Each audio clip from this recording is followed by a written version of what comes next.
Bonjour, dans cette vidéo, je vais te montrer comment étudier la fonction inverse. Alors sur le tableau derrière moi, je t'ai écrit la fonction inverse que nous écrivons sous la forme f de x qui est égale à 1 divisé par x. On lit 1 sur x et nous allons étudier cette fonction. Il s'agit d'une fonction de référence sur l'intervalle qui va de moins 10 jusqu'à 10. Dans un premier temps, nous allons devoir compléter le tableau de valeurs de cette fonction qui va de moins 10 jusqu'à 10. On voit bien que pour l'abscisse x égale à 0, la fonction n'est pas définie. Effectivement, le calcul 1 divisé par 0 est impossible. Dans un deuxième temps, nous allons devoir compléter le tableau de variation de cette fonction sur l'intervalle qui va de moins 10 jusqu'à 10. Ma calculatrice est allumée, j'accède au menu fonction. Je vais ajouter ma fonction 1 divisé par x.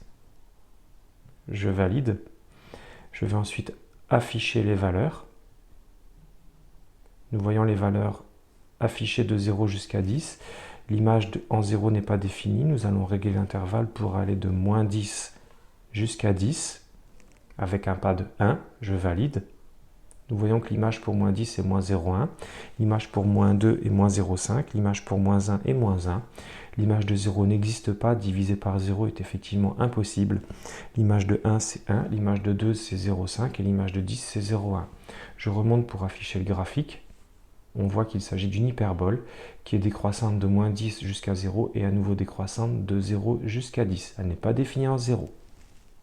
Voilà, nous venons de tracer cette fonction inverse sur notre calculatrice Numworks. Je t'ai également complété en vert les différentes images que nous obtenons dans le tableau de valeurs qui va de moins 10 jusqu'à 10. On voit que 1 divisé par moins 10, c'est moins 1 dixième, c'est égal à moins 0,1. Moins 1 divisé par moins 2, c'est moins 1 demi, moins 0,5. Moins 1 divisé par 1, c'est moins 1. Je rappelle que pour l'abscisse x égale à 0, 1 divisé par 0 est impossible. La fonction n'est pas définie. 1 sur 1, c'est 1. 1 demi, c'est 0,5. Et 1 dixième, c'est 0,1. On voit que la fonction est symétrique par rapport à l'origine du repère.